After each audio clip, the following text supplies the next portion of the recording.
Hey everybody, it is Skylar. I'm driving, so I'm not going to be looking at the camera very much, obviously for safety reasons. But I wanted to share with you today some things that I have experienced in my own life that are basically tips to a happier life. So basically this channel is going to be sort of a creative outlet for me, whether it is like I said, a creative outlet, like expressing something creatively, which makes me really happy, or it may be a place where I share my thoughts and my feelings about certain specific things. I really have always felt like I am called to be not necessarily an influencer, but just someone who uses their own experiences to help other people. I really just feel that if you go through a certain situation and it's challenging, like if you make it out of that situation in a better place, or even if you make it out of that situation and you're not in a better place than where you were, but you still made it out, that's inspiring to other people. That's motivating to other people. There are others out there who are going through a similar situation, or maybe even the same situation as you, that really need the motivation that would come with your testimony. And so these tips that I'm going to share with you today are things that I have experienced and learned about my own self. And so without further ado, I'm going to go ahead and tell you a little bit about me. So basically, I am an introverted extrovert. I'm a creative soul. I love anything creative. I have not been satisfied with just about any job where I can't express myself creatively at that job. And I also suffer from severe anxiety and some depression, a little bit of PTSD from some things that have happened in the past. And I'm currently going through a situation that has kind of pushed my anxiety, depression, and PTSD back to like the forefront of my life, and it's just kind of taken over.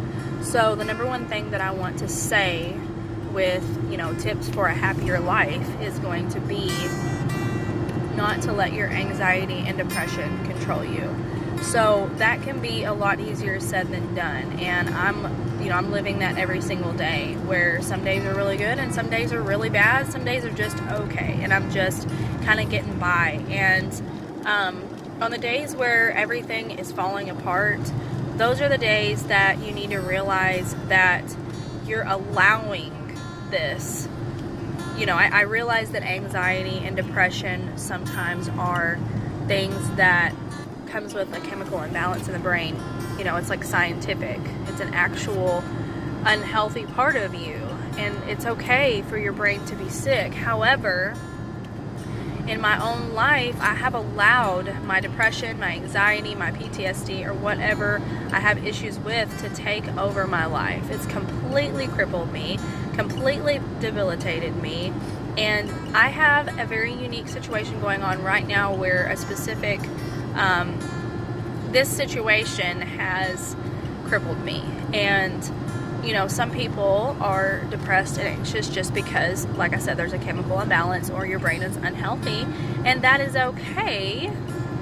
However, when a specific situation happens to make it worse, it's really hard to deal with. But I've allowed this situation to completely take over my mind, my thoughts, my day, where I go, what I do, just everything. The decisions that I make, how I behave, just everything. It's controlled everything. And even before I had this situation going on in my life and I was just depressed and anxious and I had PTSD from my past and was just living my life kind of in a depressed lull, I didn't really have anything that was a specific situation that was causing me to feel this way. It was just the chemical imbalance in my brain and things that had happened in the past that I was living in. I was just living in the past. So my first tip to you is, like I said, not to let that depression, anxiety, or whatever your mental illness is take control over your life. Don't allow that mental illness to be what defines you, because if it does, you will not take the chances and the risks that can be good risks and good chances that might lead you down the path that you need to go on to have the career that you always have dreamed of having, or, you know, meet your significant other and get married and have kids or whatever you want in your life. You may not ever do that because of the fear that comes with anxiety, and if you let it control you, it's going to consume you, and that's all you're going to think about. You may not ever be happy. You may not ever achieve those things that you wanted to achieve. You just have to push past it as much as you possibly can. And if you do have a mental illness, go get help for it. Whatever you believe in, whether it is, you know, counseling, medication, church, whatever it is, do that. Don't, like my husband always says, don't sit and complain about something that is not, like, you don't like something and you're complaining about it. You don't like something about your life. You don't like something about your job. Don't complain about it and not do anything about it. If you're going to complain about it, if there's something wrong, fix the problem so that you don't have to sit and complain about it anymore. You know, and that's a lot of the problem with my anxiety, is that when I have a problem, I have no idea what to do to fix it. Or if I do know, then I'm too scared because of the anxiety. There's fear that comes with it.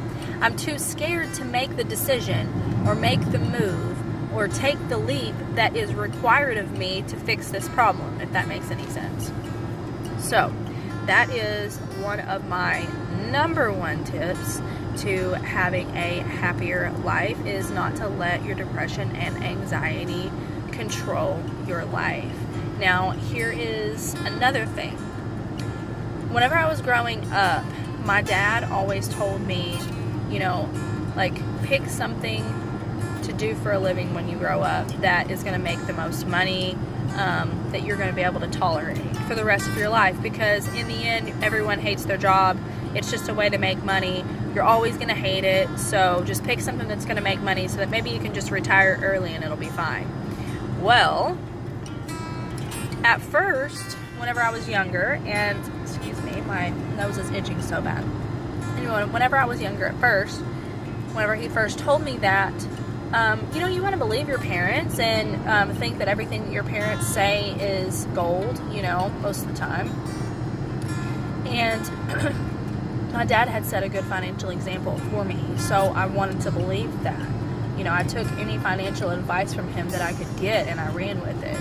However, whenever I grew up and I got old enough to figure out my own life and make my own decisions, I started to realize that the things that I did for money, like, you know, jobs that I had that I just applied for because they made money, those were the jobs that I hated. That was the time period in my life that I really just didn't like. I was dissatisfied with, you know, what I was doing. And if you spend 40 hours a week at that job, you're gonna have to enjoy it. Seriously, because if you don't, that's one of the things that will fuel your depression. If you have depression, you know, that's one of the things that is going to create a, oh man, you know, like, what do I have to look forward to attitude. And the only thing that you're going to look forward to is the weekend because you're sick of going to work, you know. And you're, like, a lot of the time, if you don't like your job, you don't try as hard. I don't know if that is you, but a lot of people don't try as hard whenever they don't like their job because they don't care about it, you know. So I have yet to find what I feel like I want to do with my life. I have always, from the very beginning, and when I say very beginning, I mean I was like 4 or 5 years old probably. I wanted to be a singer, and my idols were like Britney Spears, Jessica Simpson, and Christina Aguilera, I think. And those were my main 3 people that I absolutely adored whenever I was that age. And I would be in my room and I would be singing and I would be dancing, and, you know, I would always envision myself as a singer, influential to other people, and having a voice that I could, you know, that I could share with the world, whether it was just a voice to sing, just a beautiful voice, or if it was a voice as far as like a figurative voice, where I had a platform to share what I believed in. That was my dream. It still is my dream. But it's one of those things where a lot of people say that being a singer or a YouTuber or, you know, whatever you're trying to be, an influencer or whatever, people say that that is unrealistic because it takes so long to get there, and you got to move to Nashville or move to LA, and you got to do this and you got to do this, and then who knows, people might not actually, let's say you're trying to be a singer or whatever it takes to be, I still don't even know what it takes to be a singer, but let's say you have to be like signed with a record company or something. People are like, oh, well, who's to say that the record company will even take you, and blah blah blah blah. There's so many people out there that are, you know, so talented, and blah blah blah. Just, you know, people just kind of making up excuses. But I have literally yet to find a job that makes me 100% or even like 80% happy. And I realize that happiness is found within.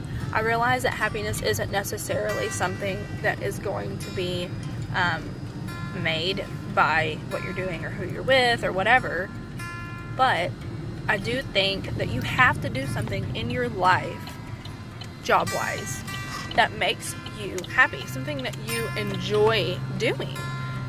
Excuse me, because if not, then you're just going to keep searching for that one thing that you want to do with your life that's going to be fulfilling for you. Because that's what I've done. That's what I've done like my entire adult life. I have searched and searched and searched for a job that is going to be fulfilling to me. And, you know, I might find a job that I like for a little while, but it's not what my dream was. It's not what I originally wanted to do with my life. And so I just keep searching for it. Just over and over and over again. I keep searching for it. So my second tip for you would be to not worry about the money as much as people say that you should. You need to do something with your life that you're passionate about, something that's fulfilling to you. Because like I said, you're just going to be searching and searching for that thing. You're never going to be satisfied. You're just going to keep switching jobs.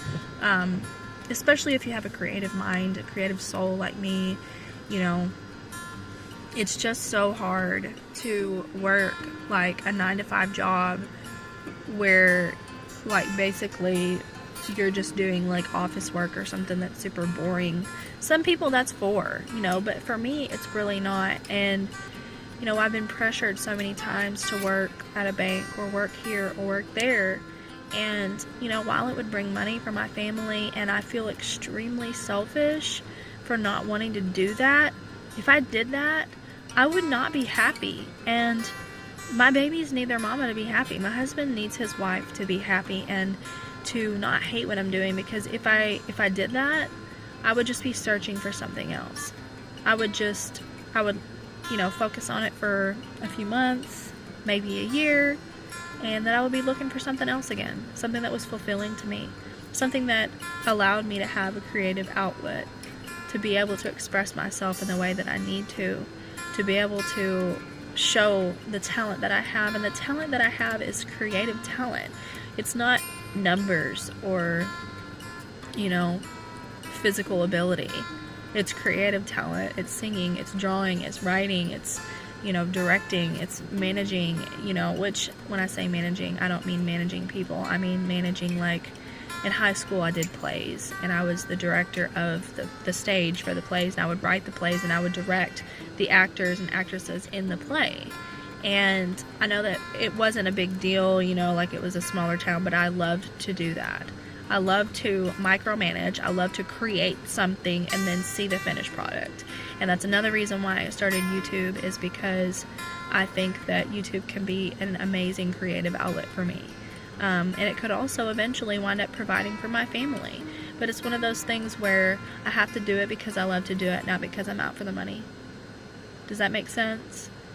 But those are my two number one tips for you if you want to live a happy life, and if you want to have a sense of control over your life. Because, you know, if you're defined by your mental illness, or if you're defined by something that you did in the past, You know, you can't focus on that. You can't dwell on those negative things and what's, you know, what your flaws are or what happened to you, because you don't have to be a victim forever.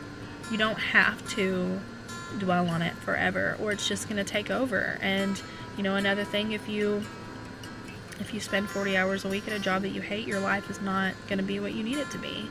You're just going to keep searching for something that's not there. You know, you have to